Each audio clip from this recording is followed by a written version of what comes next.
Como é que nós vamos demonstrar isso? Sei lá, né?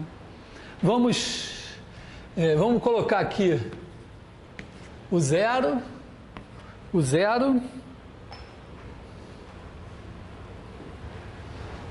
Vamos fazer o nosso desenho assim, né?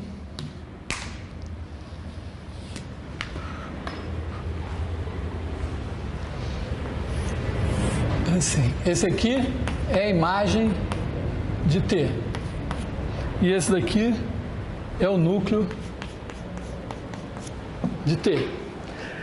Minha expectativa, bom, o meu desenho então é como se eu estivesse em R3, tá? Estivesse transformando o R3 todo num plano em R3, e aí eu tivesse comprimido ao longo de retas. Vou tentar escrever isso de uma maneira que seja suficientemente abstrata para valer num caso geral assim. Bom, vamos ver como é que isso vai funcionar, né?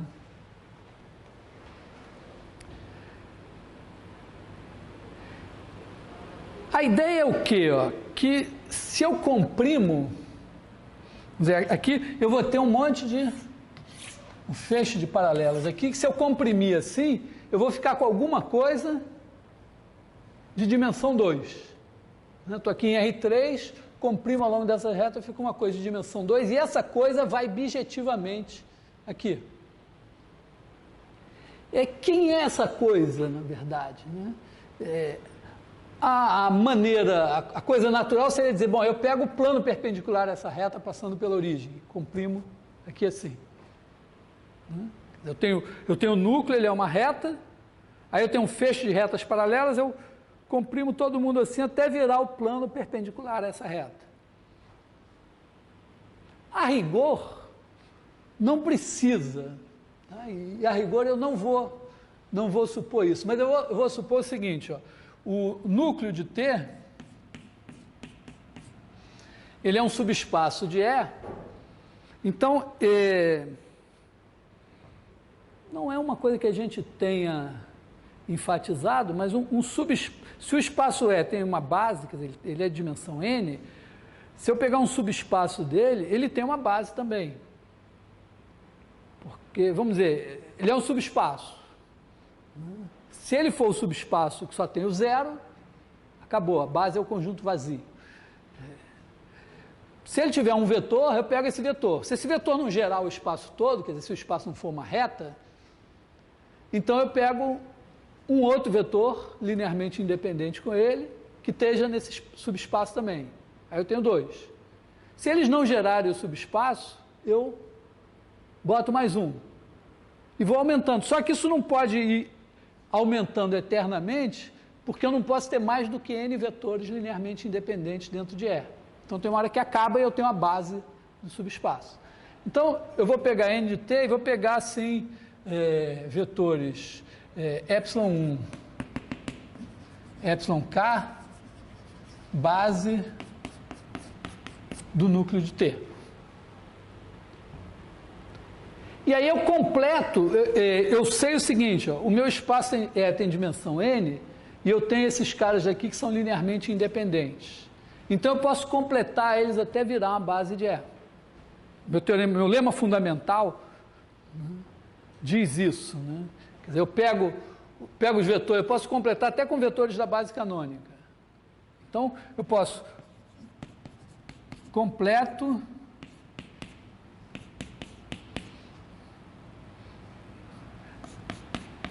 até base de E. Quer dizer, eu fico com ε1, εk, e aí εk mais 1, εn. Tá? Então, isso aqui, base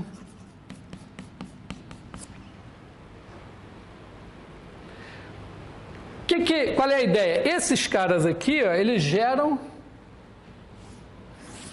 um plano assim. Vamos pensar assim, ó. Esse daqui é o ε1. Na nossa figura, o núcleo tem dimensão 1. Então, o ε1. Aí eu pego o ε2 epsilon3, de maneira que esses três caras formam uma base do R3. Então o epsilon1 está aqui, o epsilon2 e o epsilon3 definem um plano que não precisa ser perpendicular a essa reta, mas ele é transversal a essa reta. Então, se tudo der certo, ó, quando eu amasso assim, esse plano azul tem que ser jogado bijetivamente no plano laranja. Então, o que eu vou fazer? Eu vou provar que as imagens desses caras aqui, quer dizer, o T de epsilon1, o T de epsilon2 e o T de epsilon3, esses caras formam uma base da imagem. Repara, se eu provar isso, acabou, porque esses caras aqui são a base de E. Então, o núcleo tem dimensão K. Se as imagens desses caras forem uma base da imagem de T, então a imagem de T tem dimensão N menos K. E aí, dimensão do núcleo K, dimensão da imagem N menos K, soma N, é a dimensão de E. Porque eu não estou simplesmente chutando isso, é porque realmente eu acredito, pelo que eu fiz antes, né, que a minha transformação está amassando todas as retas paralelas ao núcleo, de maneira que o que sobra é um plano que vai bijetivamente aqui. Se isso está certo, né, se eu tenho uma bijeção do plano azul do plano laranja, a imagem de uma base do plano azul tem que dar uma base do plano laranja. Então, porque observa, esse plano, a transformação T leva o plano azul no plano laranja. Por quê? Porque ela leva o espaço todo no plano laranja. Então, posso pensar T como uma transformação do azul no laranja. Mas, bom, então a questão é, será que esses caras geram a imagem e será que eles são linearmente independentes? Então, questão...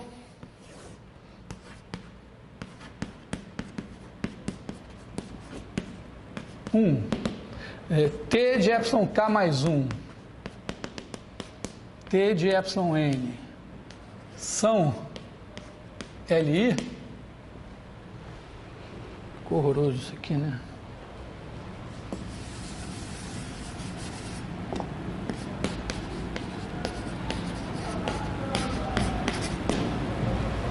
Questão 2.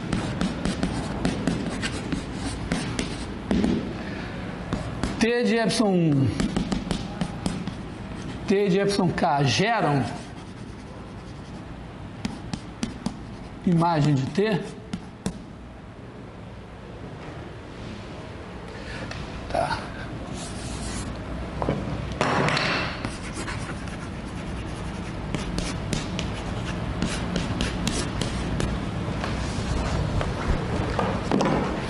Então vamos tentar responder essas questões.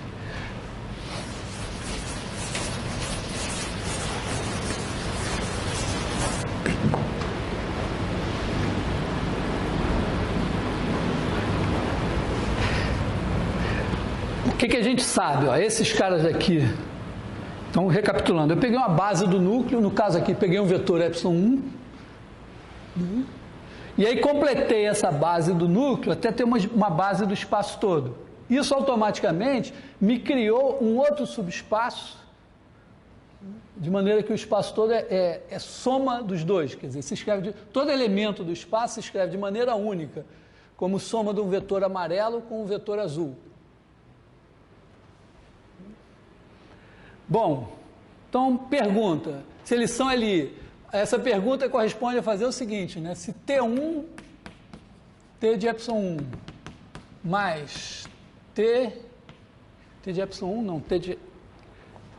vou botar aqui, TK mais 1, epsilon K mais 1, até TN,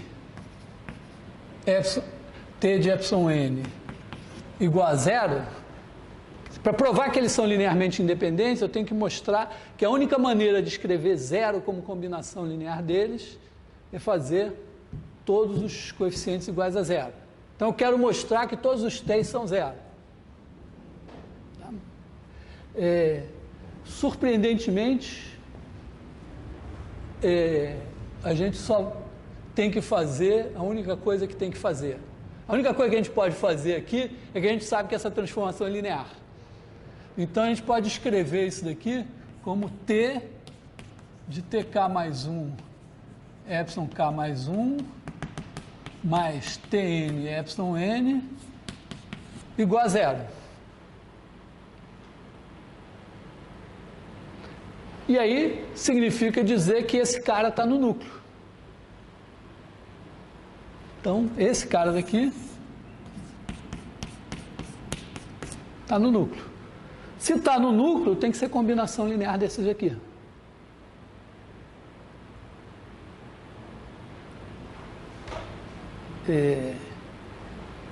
Então, eu tenho que TK mais 1, epsilon K mais 1, mais Tn epsilon N é igual a T1 epsilon 1 mais TK epsilon K.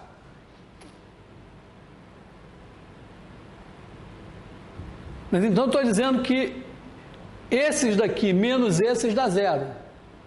Só que isso tudo aqui é uma base do espaço. Então esses caras são linearmente independentes. Então não só esses daqui são zero, como esses daqui também são zero. Todo mundo aqui é zero. Então, T1 igual a T2 igual a TK, que é igual a TK mais 1, que é zero. Então, esses caras são linearmente independentes. Ótimo.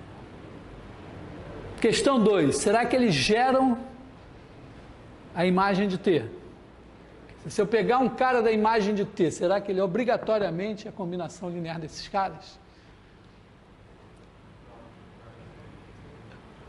Vamos ver. É um teorema tão importante, tão abstrato, mas a demonstração dele é só fazer a conta que tem que fazer. Vamos ver. Suponhamos então que Y pertence à imagem de T. Então o Y é a imagem de T, ele é a imagem de algum elemento, né? Então Y igual a T de X. Como eu fiz tudo abstrato aqui, eu não estou me enrolando com nenhuma, a base canônica, nada disso aparece aqui. A única base que eu conheço é essa. Oi.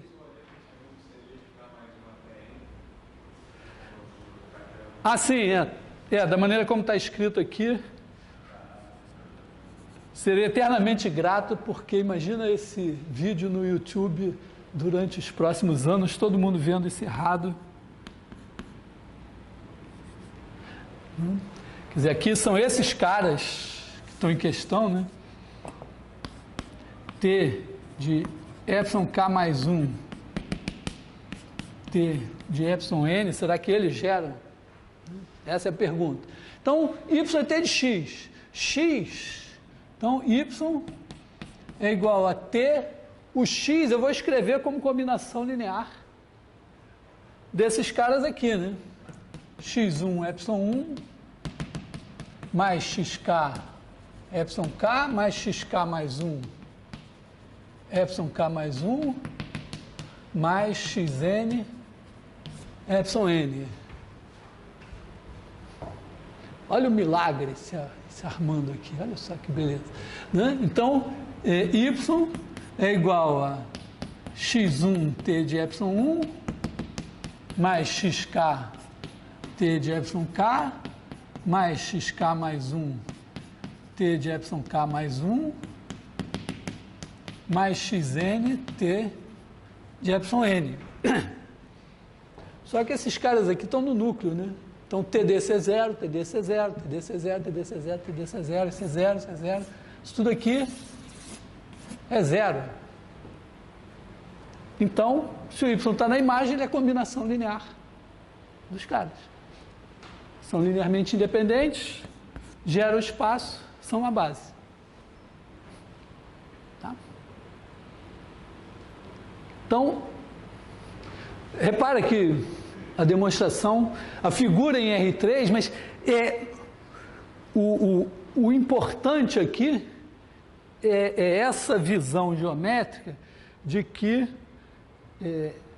o núcleo, quer dizer, que se você tem um cara aqui, um Y aqui,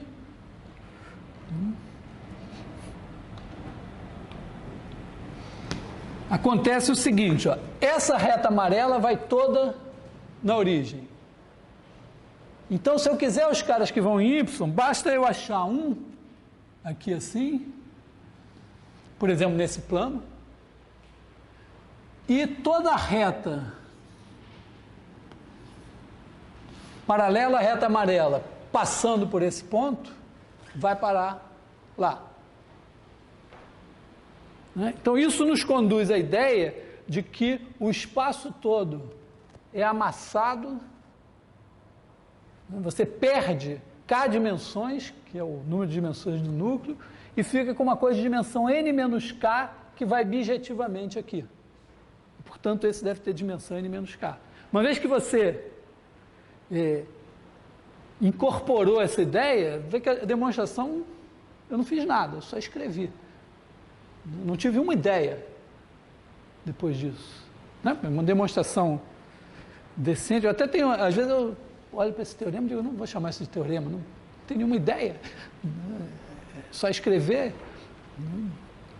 Por isso que o teorema de verdade é aquele que todo espaço de dimensão n, toda base tem dimensão n. Ou, na verdade, o lema fundamental antes, que você completa, no fundo você tem uma base, tem um conjunto Li com menos elementos, você substitui lá nos elementos da base para ter uma nova base, ou um novo conjunto gerador. Então, realmente demonstramos, acho que eu vou escrever ele até maior aqui, né?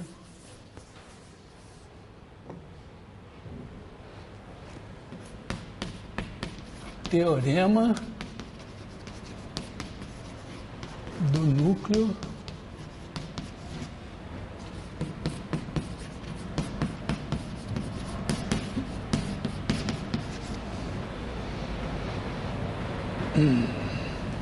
E e F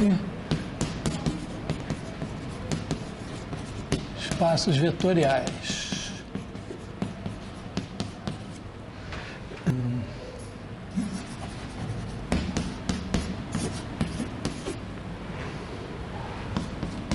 Então, a dimensão T de E em F linear. Dimensão do núcleo de T mais a dimensão da imagem de T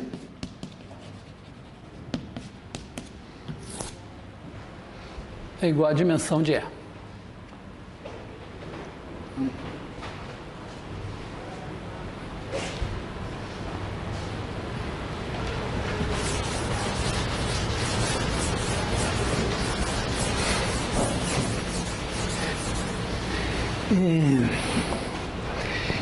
Só uma observação, é claro, né? Se eu tivesse...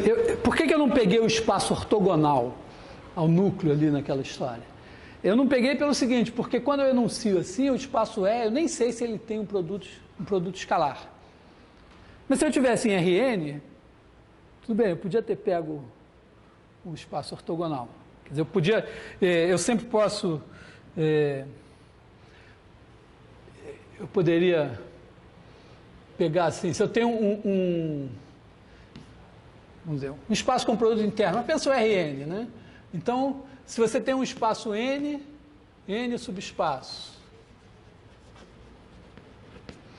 se eu pegar o ortogonal a n, que é o conjunto dos U pertencentes a Rn, tais que U escalar n igual a zero para todo n em n, que é o espaço ortogonal. Então, a dimensão de n mais a dimensão de n ortogonal é igual a n. Na verdade, se eu pegar uma base desse e uma base desse, eu tenho uma base do espaço todo. Tá? Quer dizer, eu pego sei lá, o 1, o K, base de n. E V, sei lá, 1, V, L, base de n ortogonal. Se eu juntar as duas, eu tenho a base do espaço todo. Deixo isso como um exercício, porque eu vou usar isso para fazer uma observação muito interessante, que é a seguinte: pega uma matriz. Caralho, não sobrou nenhum giz branco. Pega uma matriz assim, ó, A11, AM1, A1N, AMN, pega essa matriz aqui. Primeiro, ó, a imagem, pega a transformação linear T dada por essa matriz. A imagem de T é gerada pelas colunas, quer dizer, as colunas geram a imagem. Então, se eu pegar o espaço gerado pelas colunas, ele é a imagem. E o núcleo de T, olha só que interessante, ó. Se você tem x1, xn aqui, para ele ser elevado em 0, 0, 0, 0, é preciso que o produto escalar dessa linha por esse cara seja 0. O produto escalar dessa linha por esse cara seja 0. O produto escalar de cada uma das linhas seja 0. Então, o núcleo de T é ortogonal ao espaço gerado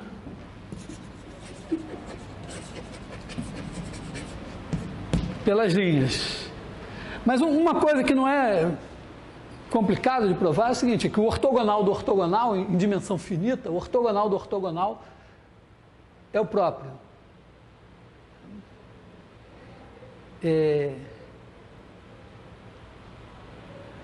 Mas então, se o espaço das linhas é ortogonal ao núcleo, o que acontece aqui, ó? O que isso quer dizer, ó? Que a dimensão, vamos dizer, se esse tem dimensão K, a dimensão do ortogonal é igual a N menos K. Ora, então o espaço gerado pelas linhas, vamos dizer, se K é a dimensão do núcleo,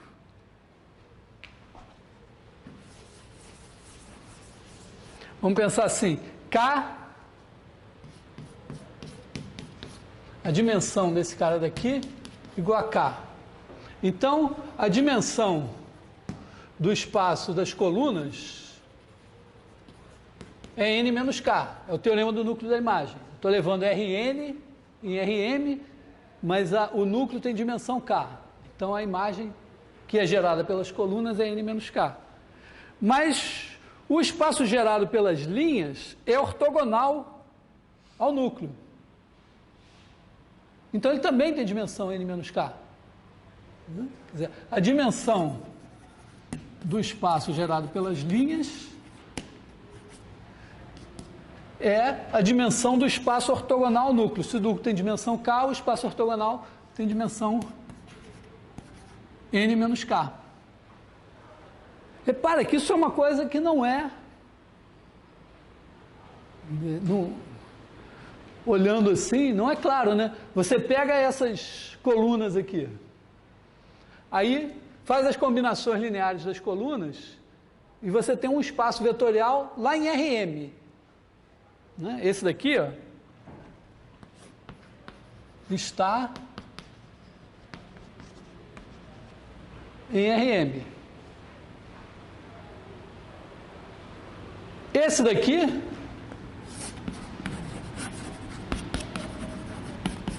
está em Rn, que são as combinações lineares. Pensa esses caras como vetores, as combinações lineares desses caras formam um espaço. Mas esse espaço aqui é ortogonal ao núcleo.